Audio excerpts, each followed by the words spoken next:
Good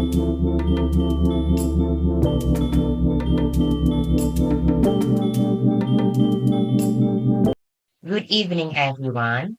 Today, I'll be presenting an analysis of an academic article titled Language, Culture, and Attitude, a critical analysis of sociolinguistics in education by Saputra, Ramazani, and Jazawi. This article is a review of another scholarly work by Yasmin Bayur, and it's focused on how sociolinguistics plays a pivotal role in teaching English as a foreign language. I'll be discussing its background, methodology, key findings, and some critical reflections. So, without any further, let's start. The first slide is background. We all know that English has become a global language used for international communication, technology, education, and more. However, teaching English isn't just about grammar or vocabulary. It also involves social, cultural, and identity-based elements. This article reviews the idea that sociolinguistics, which studies how language is used in society, should be central to foreign language education. The authors aim to highlight how sociolinguistic awareness can make English teaching more effective and inclusive. The second slide is the search problem. The problem addressed in this review is that many English teaching practice ignore learners' backgrounds, attitudes, and local context. For instance, students from lower economic classes often struggle to engage in English classrooms due to limited exposure, while others may have negative attitudes toward the language or its cultural content. The article asks an important question. How can social linguistics improve English language education? The third slide is methodology. The authors use a qualitative descriptive approach by reviewing an article by Bayur in 2013, also published in the Journal of Language Teaching and Learning. The review focused on four many aspects of social linguistics in language education. The first is language variation and change.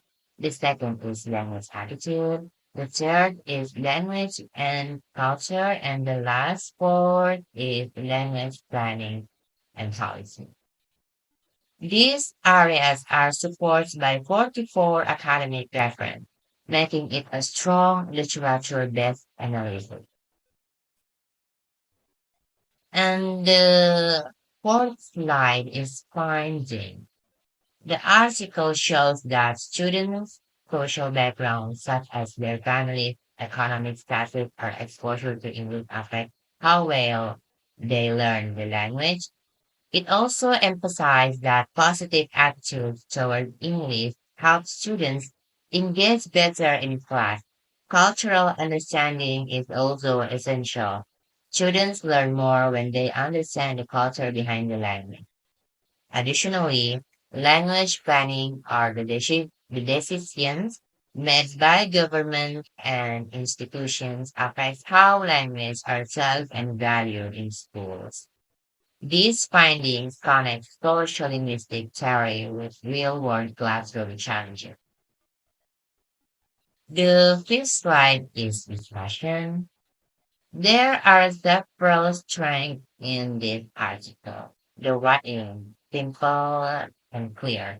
The abstract is informative and the article is well supported with reference. However, there are also some weaknesses.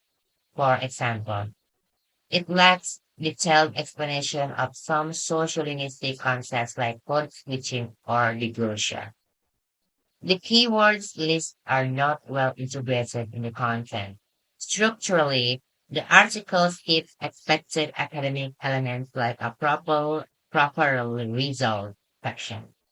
Despite these issues, the article still offers a solid foundation for understanding social linguistics in education.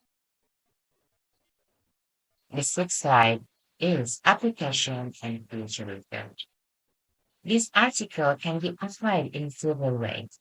Teachers should consider students' language, attitudes, and the social context when designing lessons.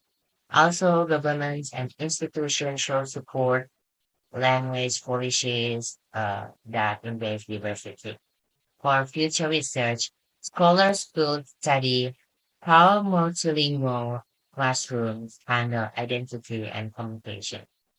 The role of code switching in supporting learning. How teacher identity affects student motivation and language attitude. The field of social linguistics has a lot more to explore, especially in globalized education. Okay, and the last slide is seven, conclusion. To conclude this article, I'd like that social linguistics is not just a theoretical concept. It's a practical tool for better teaching. By understanding students' social and cultural background, educators can create more inclusive and effective language classrooms. This review encourages us to look at language learning as more than just mastering grammar, but as a way of building connections, understanding others, and engaging in meaningful communication. As Nelson Mandela once said, if you talk to a man in a language he understands, that goes to his head. If you talk to him in his own language, that goes to his. That sounded beautiful. Yeah, beautiful. What is it like? Faith, right? But I think that it for my video presentation about um this topic and conclude.